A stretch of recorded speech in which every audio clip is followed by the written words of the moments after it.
আসসালামু আলাইকুম রহমতুল্লাহ ওবরাকাতু। সারা বছরই লক্ষ লক্ষ উমরা পালনকারীরা মক্কা মদিনায় আগমন করে থাকেন।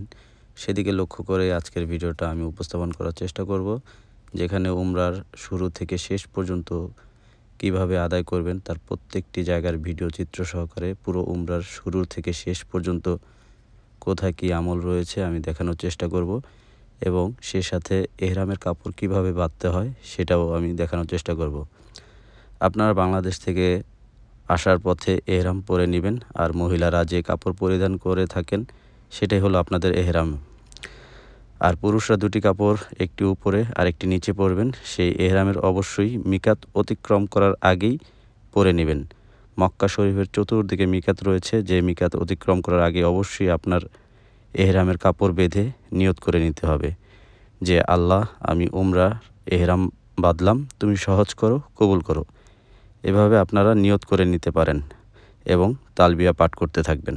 আপনারা যখন উমরার উদ্দেশ্যে বের হবেন ঘর থেকে, অবশ্যই বাম পা আগে দিবেন আর দোয়া পড়বেন, বিসমিল্লাহি তাওয়াক্কালতু আলাল্লাহ লা হাওলা ওয়ালা কুওয়াতা ইল্লা বিল্লাহ।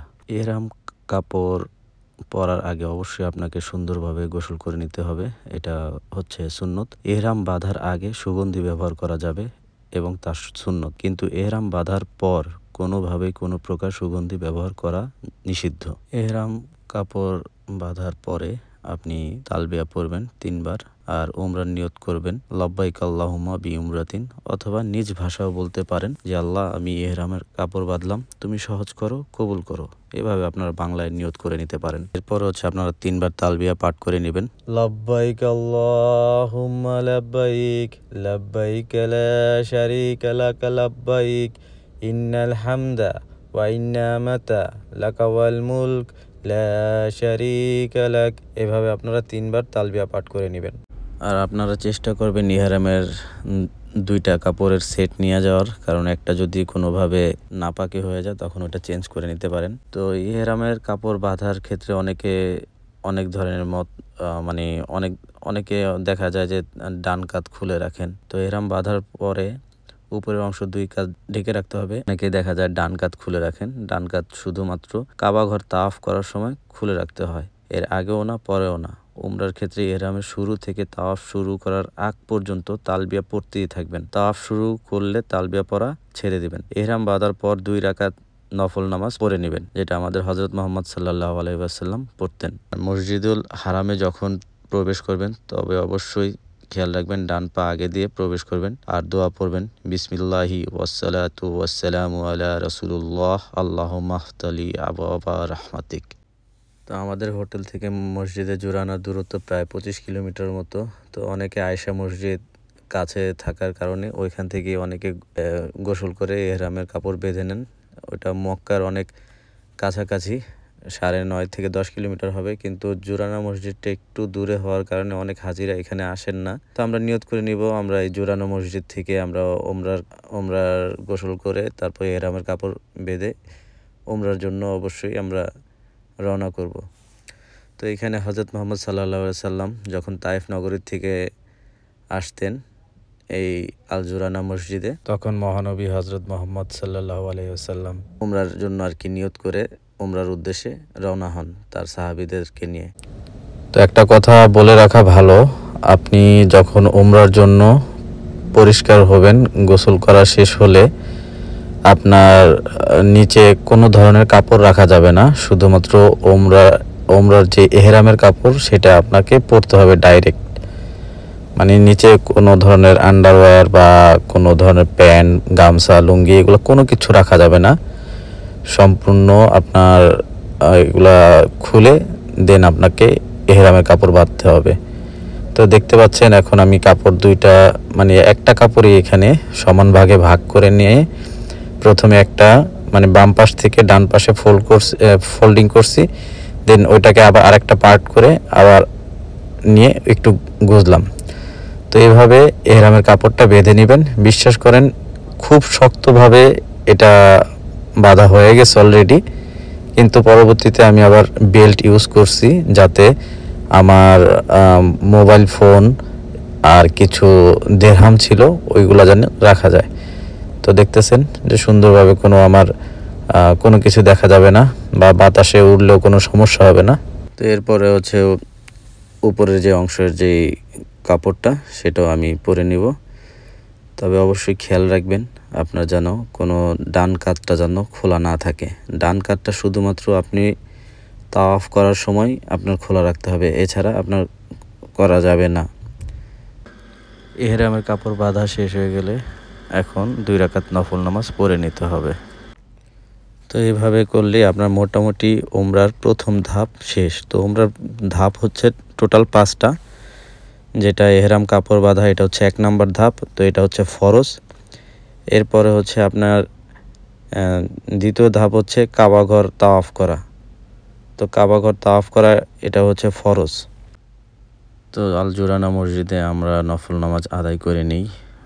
এরপরে আমরা তালবিয়া পাঠ করতে করতে মক্কা শরীফের উদ্দেশ্যে রওনা দিই।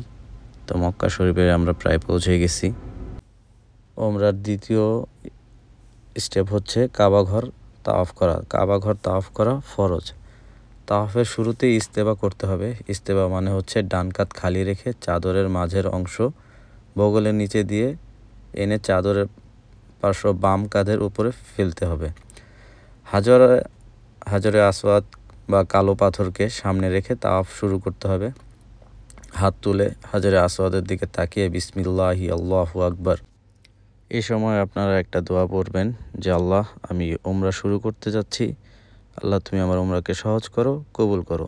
এরপরে আপনি বিসমিল্লাহি আল্লাহু আকবার বলে তাওয়াফ করা শুরু করে দেবেন। তো এখন আপনাকে যেটা করতে হবে সেটা হচ্ছে তাওয়াফ করতে হবে 7 চক্কর। তো প্রথম 3 চক্কর রমল করতে হবে। রমল মানে হচ্ছে বীরের মতো হাঁটা বা ঘন ঘন কদম ফেলে তারপর বুক ফুলিয়ে একটু হেলে দুলে মানে বীর পুরুষের মতো হাঁটতে হবে। তো এখানে লক্ষণীয় বিষয়, যদি হাজিগণ বেশি থাকে তো এখানে সিচুয়েশন অনুযায়ী আপনাকে ওইভাবে হাঁটতে হবে। তো এখানে দেখবেন যে একটা সবুজ বাতিটা আপনার ডান পাশে দেখতে পারবেন। কাবা শরীফের যেখানে হাজরে আসওয়াদ এই কালো পাথর যেটা আছে সেটা থাকবে আপনার বাম পাশে, আর সবুজ বাতিটা থাকবে হচ্ছে আপনার ডান পাশে। দেখবেন একদম সোজাসুজি ওইটা হাজরে আসওয়াদের কোনাকুনি দেখা যায়। তো এইখান থেকে মূলত শুরু করতে হয় তাওয়াফ করা। তো তাওয়াফ করার শুরুতে যখন আপনি 4 নাম্বার পিলারের কাছে আসবেন, যেটাকে বলা হয় রুকনে ইয়ামিন, তো রুকনে ইয়ামিন পর্যন্ত যখন আসবেন তখন আপনারা দোয়া করবেন রব্বানা আতিনা ফিদ দুনিয়া হাসানা ওয়া ফিল আখিরাতি হাসানা ওয়া কিনা আযাবান নার। আর চেষ্টা করবেন বায়তুল্লাহ শরীফ দেখার আগ পর্যন্ত নিচে তাকিয়ে থাকার চেষ্টা করবেন। বায়তুল্লাহ শরীফ আল্লাহর কাবা ঘর যখন আপনার প্রথম নজরে আসবে, আপনি মন থেকে যা দোয়া করবেন আল্লাহ তাআলা সেটাই আপনার পূরণ করবেন ইনশাআল্লাহ। হাজরে আসওয়াদ যদি প্রথম কোণা ধরি তাহলে চতুর্থ কোণা হচ্ছে রুকুনে ইয়ামিন বা ইয়ামিনী কর্নার। যদি পারা যায় ইয়ামিনী কর্নার তাহলে হাত দিয়ে স্পর্শ করতে পারেন। চুমু খাওয়া থেকে বিরত থাকুন। অনেকে একটু ধরার জন্য দাঁড়িয়ে থাকে, চুমু খায় বা ধাক্কাধাক্কি করে, এসব থেকে বিরত থাকুন। হাত দিয়ে ধরা সম্ভব না হলে তাওয়াফ করা চালিয়ে যান।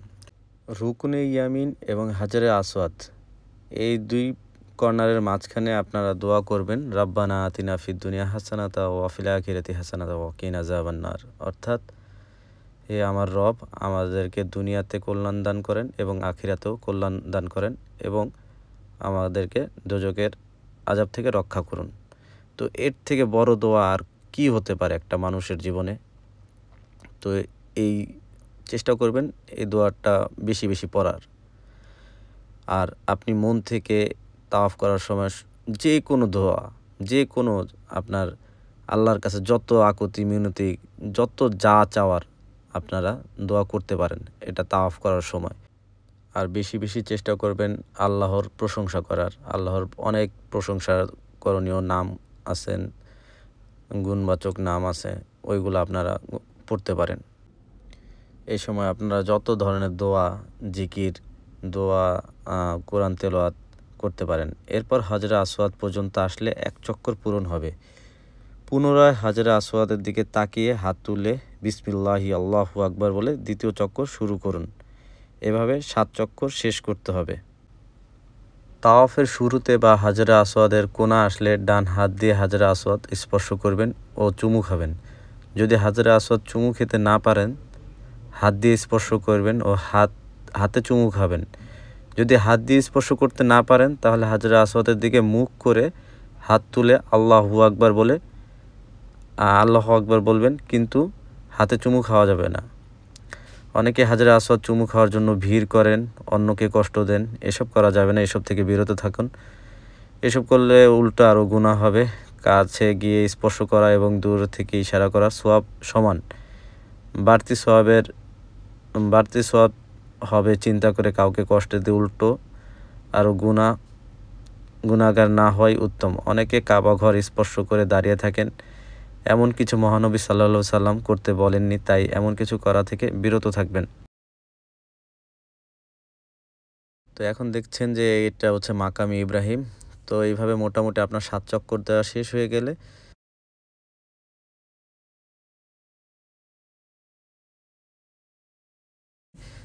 প্রথম সূরা ফাতিহার সাথে সূরা কাফিরিন পড়বেন এবং পরে সূরা ফাতিহার সাথে আবার সূরা ইখলাস পড়বেন। তো এই সময়টা হচ্ছে দোয়া কবুলের সময়। তো এই নফল নামাজ পড়ার পরে আপনি যত খুশি দোয়া করবেন।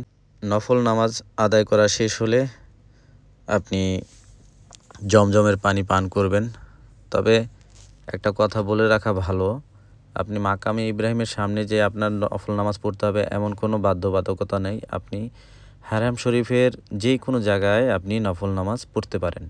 জমজম পানি খাওয়ার সময় আপনি নিয়ত করতে পারেন, আল্লাহুম্মা ইন্নী আসআলুকা ইলমান নাফিয়া ওয়া রিজকান ওয়াসিয়া ওয়া শিফাআন মিন কুল্লি দাইন।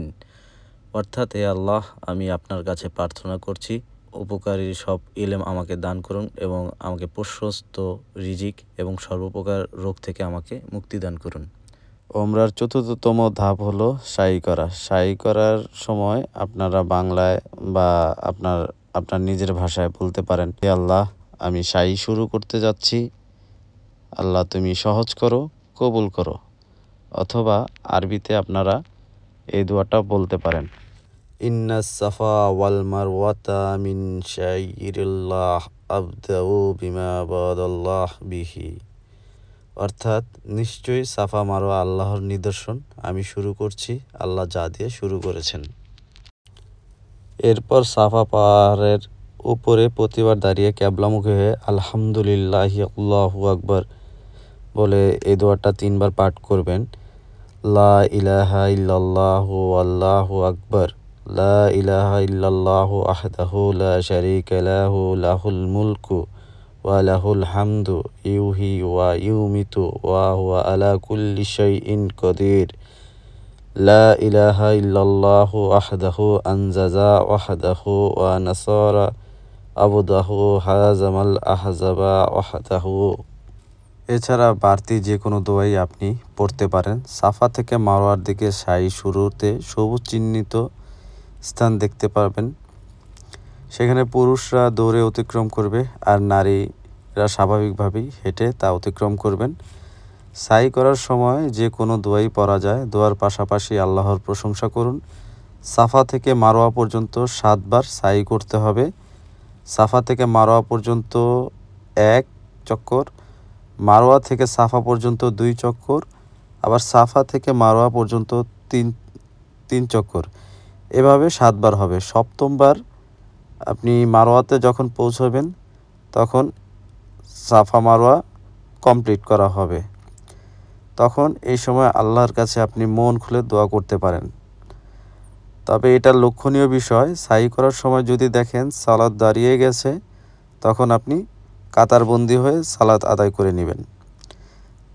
সাই করার সময় অনেকে ক্লান্ত হয়ে পড়ে বসে পড়েন, এতে কোনো সাই করার কোনো ক্ষতি হবে না। আপনি একটু রেস্ট নিয়ে তারপর আপনি আবার সাই কন্টিনিউ করতে পারেন। সাই করা শেষ হয়ে গেলে 5 নম্বরে আপনাকে হলক করতে হবে, এটা ওয়াজিব। পুরুষদের চুল ছেঁটে ফেলতে হবে অথবা ন্যাড়া করে ফেলতে হবে, আর মহিলাদের জন্য 1 কর পর্যন্ত চুল কাটতে হবে। তো আমার কথায় যদি কোনো ভুল ত্রুটি হয়ে থাকে তাহলে অবশ্যই আপনারা ক্ষমার দৃষ্টিতে দেখবেন। তো এই সবুজ বাতির যে স্থানটা দেখলেন এটাই হচ্ছে সেই স্থান যেখানে ইব্রাহিম আলাইহিসসালাম আল্লাহ তাআলার নির্দেশে হাজরা আলাইহিসসালাম এবং তার পুত্র ইসমাইল আলাইহিসসালামকে রেখে যান। আর এমন সময় শিশু ইসমাইল আলাইহিসসালাম পানির জন্য তৃষ্ণার্ত হয়ে থাকেন। মা হাজরা আলাইহিসসালাম সাফা থেকে মারওয়া, মারওয়া থেকে সাফা, এইভাবে তিনি 7 বার দৌড়াদৌড়ি করেন। আর আল্লাহ তাআলা আমাদের জন্য সেটা বিধান করে দিয়েছেন এবং যার পরবর্তীতে এখানে আপনারা ইতিহাস সবাই জানেন, এখানেই জমজম কূপের সৃষ্টি হয়। সেটা আমাদের কিয়ামত পর্যন্ত থাকবে এবং আমরা সবাই যারা তৃষ্ণার্ত থাকব এই পানি পান করেই আমাদের তৃষ্ণার্ত নিবারণ করব। তো আল্লাহ পাক প্রত্যেক মুসলমানের বায়তুল্লাহ শরীফ দেখার সুযোগ করে দিক, আমিন। তো আজকের মতো ভিডিও এই পর্যন্ত। সবার সুস্বাস্থ্য দীর্ঘায়ু কামনা করছি। আসসালামু আলাইকুম ওয়া রাহমাতুল্লাহি ওয়া বারাকাতুহু।